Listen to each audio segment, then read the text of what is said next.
Hi everybody, welcome back to the HardReset.Info channel. Today I'm going to tell you how to turn on and off the separate app sound on your SAMSUNG Galaxy S25 FE. So actually this process is quite easy. At first, go to settings and go now to sounds and vibration.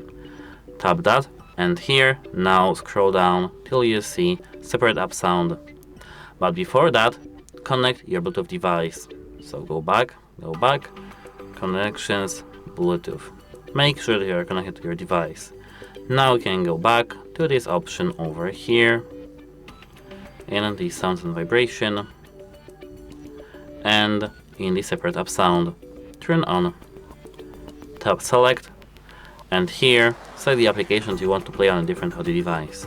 Let me select YouTube Music, let me just select every single application here and select the audio device you want to use for the apps you selected. Bluetooth device. Here now it works, but to disable, tap this button over here. And that's it actually for this video. If you found it helpful, please consider subscribing to our channel or leave a like on this video. It is important to us. That's it, hope it helps you and goodbye.